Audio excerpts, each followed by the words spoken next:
I travel a lot. I appreciate my life. Travel, stay in a lot of hotels. I've always got bad news for you. Noticing that hotels always. Unfortunately, sir, the Wi-Fi is only available in the lobby area. Was it all right to masturbate in the lobby area?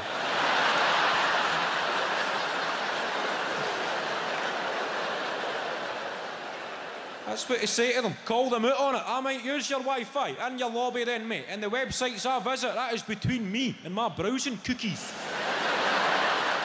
Your manager can deal with the inevitable negative reviews on TripAdvisor. Some stunned couple.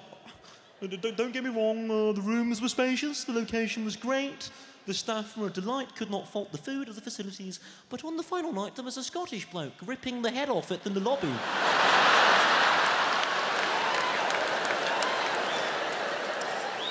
It was bloody disgusting, nothing subtle about it. He had his denims at his ankles, his feet on the coffee table. He was using both his hands at one point. He was shouting encouragement to himself. He then demanded housekeeping bring him a Hoover. It was rather bizarre. 2 stars. We won't be back. 2 stars. The Wi-Fi. It's fucking killing this world, innit? The internet. I'm trying to cut loose. I'm trying to stay offline. Driving me fucking nuts. I like technology. I appreciate what the geeks have done in this world. Just don't like the person that I become. As soon as it fails, as soon as it stops working, it sends me fucking into a big angry primate. I've had too many of these rages. I'm quite a peaceful guy. Fucking laptop stopped searching for wireless networks a few weeks ago, right? I know that sounds a bit trivial, but it's enough to send me into a fucking piece of shit. Fucking shouting at it. Because I'm so out of my depth trying to figure out. Your laptop breaks, you've got 2 options, Johnny. You can hand it in to where you bought it, or you can phone up the technical support line. What option did you choose, Johnny? In your own time, Johnny. Well, I phoned up, Johnny. You could hand it in, right? That's part of my problem. I know I need to hand this computer into fucking the Apple store to speak to Mark with a C, with his wee Genius t-shirt on. Talking about his band. Yeah, we're called Skull Fracture. We're playing the unsigned 10 to 10 apart. His big stupid earlobes hanging down. Going to put your earrings back in, Mark, and stop putting people off calamari for life.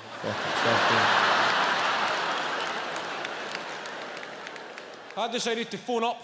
The laptop was no longer searching for wireless networks. And people were calling it a first world problem. That just makes you angrier. I fucking know it's a first world problem. That's why I'm on the phone to the third world trying to get it fucking fixed. I phoned up.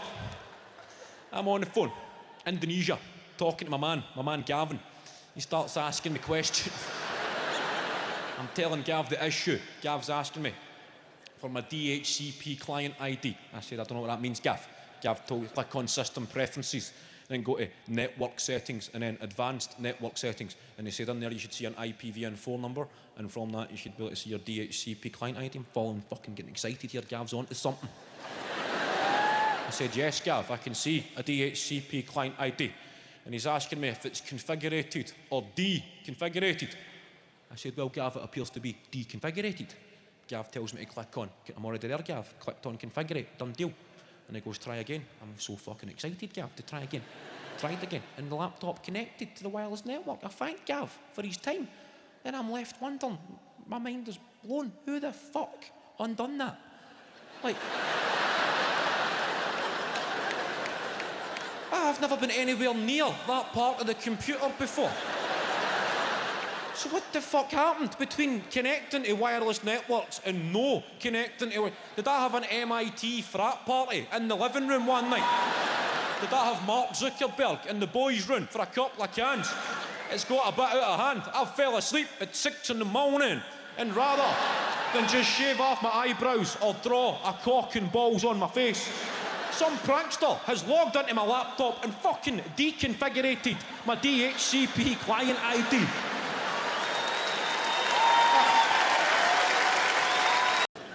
I was at a Christian rock festival. Never meant to be there. Christian rock festival. I was just passing through the Christian Celebration Festival. There was a stall set up that said, a free toastie for all of God's children. a free toastie. So I thought, sham on.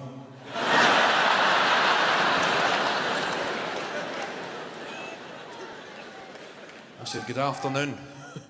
Good afternoon, sir. May I have a toastie? And the guy said, are you a Christian?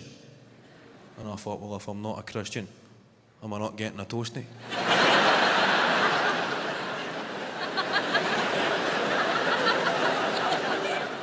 That's very un-Christian. And the guy crumbled under the weight of my argument. And he said, okay, you can have cheese or cheese and ham. And I said, oh, just cheese, mate, because I'm a Jew.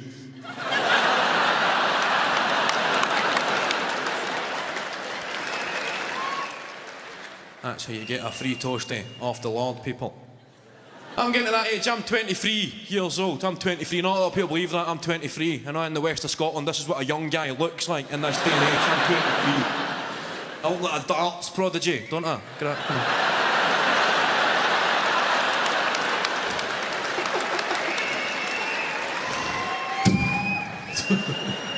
I'm 23, so I'm getting to that stage. Some of my friends, some of my cousins are having children.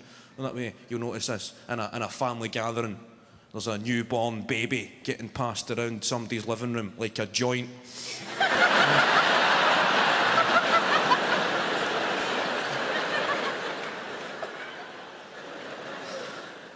And everybody's saying their piece. You know, some people who have just got this natural rapport when they speak to babies, they can just go, oh, look at you. And the baby starts mumbling, are you telling me a wee story? It's getting closer and closer to me and I'm thinking, shit.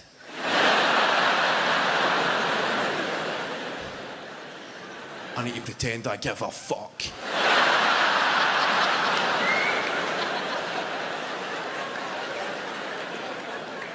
And it gets to me and I just kind of freeze. I'm going, oh, how you doing, mate?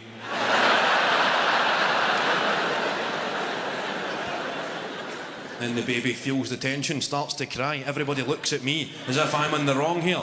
Oh, toughen up, you wee prick.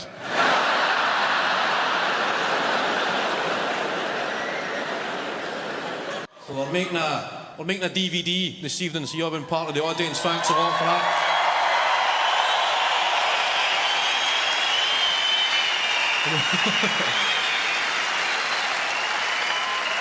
A DVD that's probably already on sale in the bars.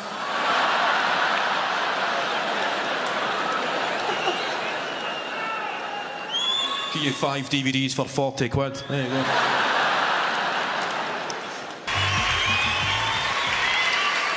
Hello! How we doing, Glasgow? Friday night, it's fucking payday. Here we go.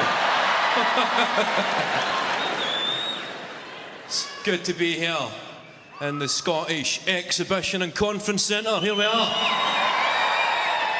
The SECC, or as it's known locally, that fucking SECC. 3 quid for a hot dog in that fucking SECC. See the queue at the bar in that fucking SECC.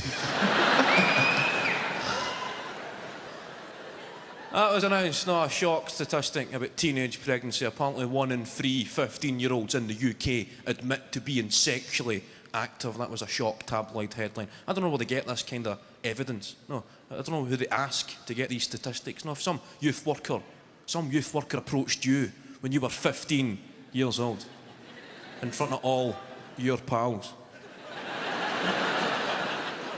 and asked you if you were sexually active. You're fucking right, mate.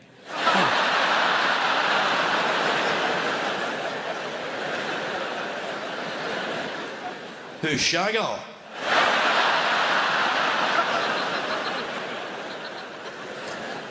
Put me in for 5, pal.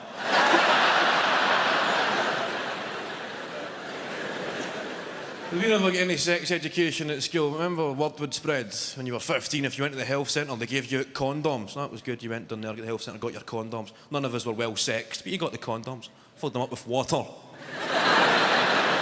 They become water balloons.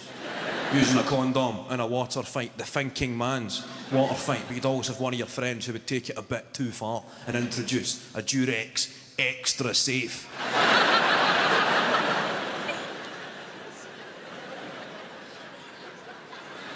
A Durex extra safe in a water fight, you'll fucking put somebody in a coma.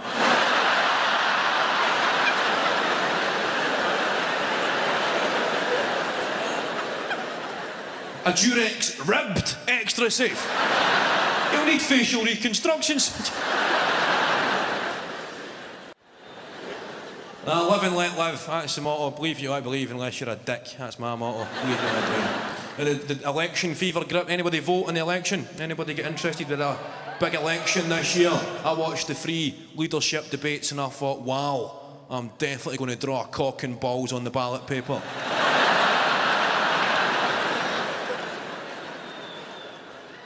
It's quite good when Gordon Brown got caught on the microphone. They said he just got unlucky because the microphone just died as they get, they just managed to catch him saying what he said. He was talking about. I think he'd get pretty lucky if the microphone had stayed on. We'd have heard what he really thought. Not just some bigoted old woman. Whose idea was that? Was that Sue's idea? Absolute disaster. Just a bigoted old woman. What she needed was a good fucking ride. That's what she needed.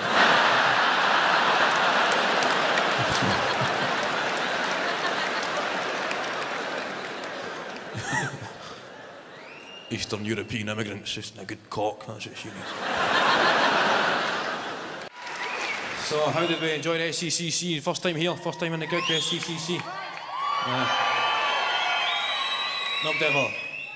Nobody talks about the show after the SCC. Just talk about the prices, don't they? Guess how much? Guess how much we paid for free drinks? Have a guess? Guess how much? For free drinks. The key is to aim high and kill the conversation stone dead. Free how much? 50 quid? Oh, much as that. Oh. We thought it was quite expensive, but it sounds as if we got a bargain. Yeah. It kind of ruined Tony Soprano's image if he just whipped out a provisional driving licence. You believe this fucking cocksucker?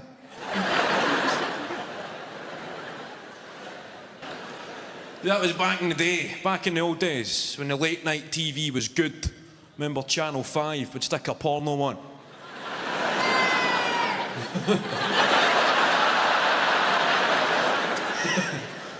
You'd have programmes like Eurotrash on Channel 4, and that's what kept young people off the streets. That's what put an end to teenage antisocial behaviour, put softcore porn back on terrestrial TV at the weekend. Thank you, sir. Remember, you'd be there watching Channel 5, the Red Shoe Diaries or Indecent Proposals. It gets to the good bit. You're ripping the head off it. Right.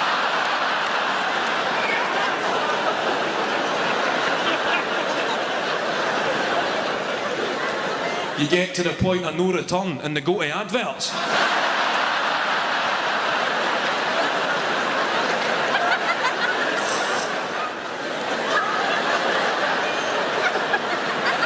Quick, change that to Eurotrash. A midget poking a zebra's arse with a shopping trolley.